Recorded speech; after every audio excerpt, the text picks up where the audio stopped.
équilibré. Mais les gens préfèrent là où ils peuvent gagner peut-être à l'échelle, mais pendant longtemps, et être sûr que la situation sera stable. Mais quand ils sont conscients que vous êtes une bande d'aventuriers en train de diriger un pays, ils vous font la guerre, et donc toute cette partie à l'est de la République démocratique du Congo est paralysée. Mais paralysée pendant ce temps, on vous a dit, le professeur Bakali vous avez dit, Walikale, dans le nord Kivu, à Walikale, nous sommes allés faire ma campagne, on avait atterri à 17h, non? Oui, oui. Quand vous atterrissez à Walikale, le pilote russe vous dit on doit faire un petit tour parce qu'on doit atterrir sur une route asphaltée. Ce n'est pas une piste. Oui. Mais qu'est-ce qui s'est passé à Walikale? Walikale, on était en train de construire la route par les Allemands. Il y a une partie qui devait partir de Kivu et une autre partie de Kisangani. Et les deux routes devaient se rencontrer pour relier Bukavu à Kisangani. Mais quand ils arrivent à Walikale, tiens, ils creusent, les Allemands se regardent, ils disent, mais comment? Qu'est-ce que nous voyons là? Ça, c'est pas la cassiterite. Et puis, ah, l'or. Mais ils viennent de Kisangani, ils arrivent au niveau de Banalia ou... Oui, je crois. Ils creusent, ils voient, ça c'est de l'or. Eh bien, la route n'est jamais finie. Les Allemands, de part et d'autre, ont exploité pendant 4 ans. Et le président Mobutu se demandait, mais Zéla on aussi la Teponanine. Et on va découvrir qu'ils sont en train d'exploiter. Donc la portion qui est restée ici, c'est ça qu'on appelle piste d'atterrissage. Ah bon? Et je vous dis que cette piste d'atterrissage a plus de vols par jour que l'aéroport international de Lubumbashi. 17 vols internationaux par jour. De les avions partent de Walikale, un bled perdu dans les circuits nord où il n'y a ni eau, ni électricité, ni école viable, ni centre de santé.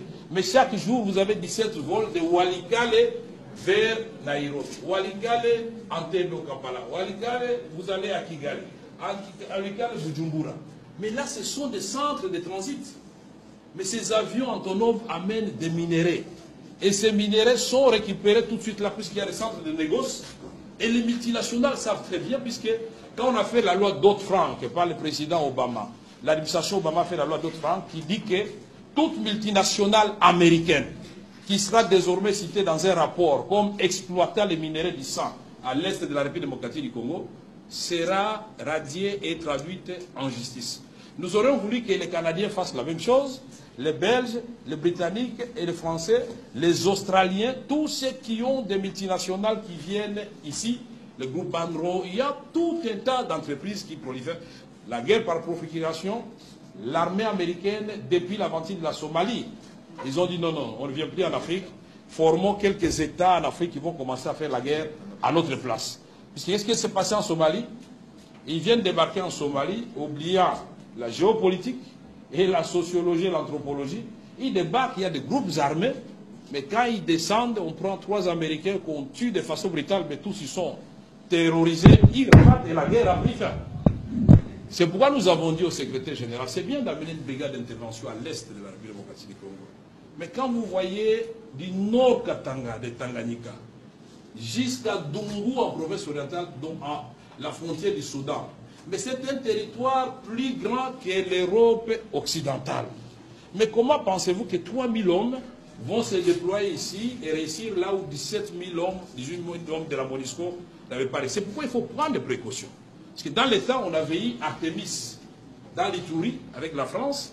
C'était des coupes chirurgicales. Pendant 3 mois, ils ont terminé le travail. Pourquoi? Parce que si le plan interne a créé un minimum de consensus, si le plan interne, on a localisé les chefs de bande et les chefs de groupes armés, on les a identifiés, mais si vous faites l'obstacle, on va vous arrêter. Et l'affaire est bien partie. Mais les M23 menacent les Nations Unies. On ne fait rien.